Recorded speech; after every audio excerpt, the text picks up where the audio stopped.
Hi guys, Jean here, back with another episode of To Review. So this one's going to be a little bit special being that it's back to school season, so I'm going to be reviewing 7 essential productivity apps, college edition, and a disclaimer is that I've used all of these apps throughout when I was in college, but in no way, shape, or form is this video sponsored by any of these apps that I'm going to be talking about. So let's just go ahead and jump right in.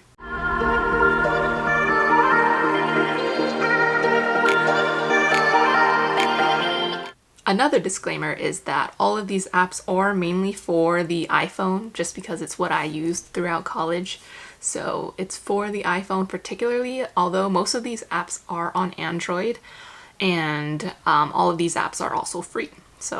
And we're gonna go ahead and start with Calendar. So Google Calendar is what I mainly use just because it's what I would use to block off my schedule with different days. So if you look at my screen here, this is August 2017 because I'm no longer in school, so I don't really have any classes to be putting into my phone because all I have now is just work and gym. But these are just some of the activities that I've had, so I would block out times within my day to kind of just remind myself to go to these things, as well as set reminders so I wouldn't forget to go to class.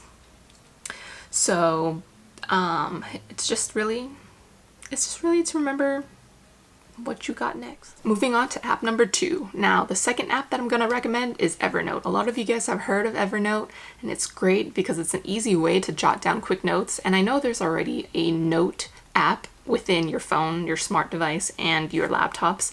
But the only thing is that they don't really sync across all devices, and if they do, it's kind of hard to like tag them or search through them, because I do use the regular iOS and Mac notes, but I found that Evernote just makes it a little bit easier just to manage everything, because you can have things called notebooks, which you can say just name a notebook after a class that you're taking, and then you can take screenshots of your submission. So in case you get that email saying you didn't turn something in, you can email that to your teacher saying you actually did, because sometimes you never know, the submission site might mess up and stuff. But if you have that confirmation ticket at hand, it's really easy, because with Evernote, you can actually search your images. So if you do submission and then that screenshot you had has the word submission in it, then it automatically pops up and you can just download that image and attach it to an email. But another quick thing is that you can also do tags. So tags will really make it easy to just find the certain note that you're looking for. If you didn't tag them correctly, the word search is also fine.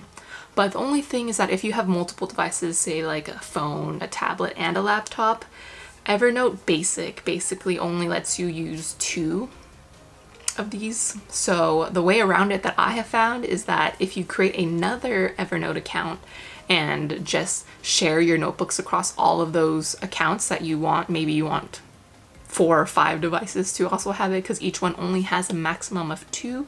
You just have to share that notebook with the other accounts and it'll sync across all of your devices. And that's my way around this.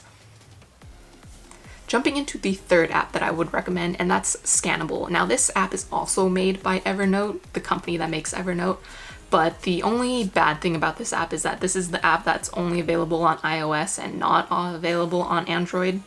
But the thing is that there's already a scan feature within the Evernote app, so that's already a +1, but I just like being able to have a separate app to just quickly scan all of the different items and not really save them all the time to Evernote, because if you do it within the Evernote app, it uploads it to Evernote and you have a 60 megabyte cap every month.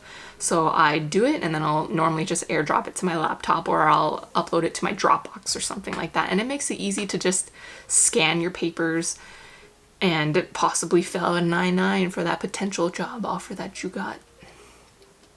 Now, the fourth productivity app that I would highly recommend is Trello. Trello is very similar to Asana, so I would say you could use either or. I didn't really start using this until my last year in college, and this is just because I picked it up while doing like some project management stuff within groups projects that I was doing. But it's kind of just easy to label all of your things that you have to do and the things that you're doing, and then the things that you're done. If you don't want to delete them, you can have them all in a different card. But the good thing is that you can attach due dates to the assignments, so it kind of just makes everything easy to see, like what you have to do and all the different things.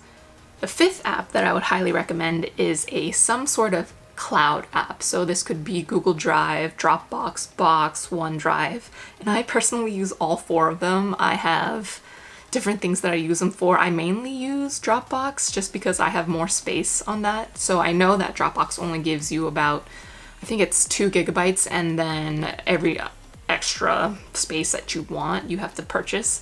So if you want more space and you haven't already signed up for an account, you can go ahead and check the description below for a sign up link. And from signing up with that link, you'll get an extra 500 megabytes, which, is half a gig, which is a substantial amount. But if you also share your code with friends, you can also gain more space. And I think they limit you to 16 gigabytes maximum, but it's okay. I mean, I also use Google Drive mainly for photos just because of Google Photos, but it's also very easy to kind of just take notes in class, especially if your computer tends to die a lot. So it has the whole Google Docs and all the other features kind of built into it, so you can just work on there and then have that versioning control, which is really, really nice in my opinion. Because say you deleted a paragraph that you really wanted and it's 3 days later, what are you gonna do? Well, you can use that versioning control to go back and actually revert those changes. You don't actually have to revert the changes because you wanna keep what you've done and just actually copy and paste that. So if you click on that versioning version number or version date, you can go ahead and just highlight that paragraph and copy it and then paste it into your current version, which is what I've done a couple of times actually. Another awesome feature of these cloud apps is that if you are trying to study for a test but you want to go to some event, you can actually bring your notes on your phone with you to that event. So while you're waiting in line or something, you can pull up your notes, and say if you don't really have that good data or there's no Wi-Fi connection, then you can also download your notes offline so that you can just quickly pull them up at that event that you're at when you should be studying, but it's okay. The sixth app that I would highly recommend is 1Password, but I know there are some versions that you have to pay for, especially on the desktop. The phone version is free, but the desktop is just also easier. So I would recommend LastPass as an alternative, just because it's free basic version and you can sync across the desktop and your mobile device for free.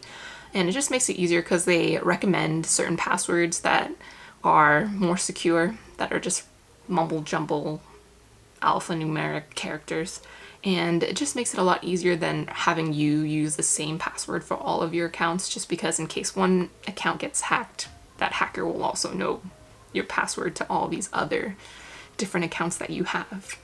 Also, it's just easier to pull up your password on your mobile device while, say, at a friend's place and you don't have your computer on you, but you have to do some work, but you don't actually remember your login like I do.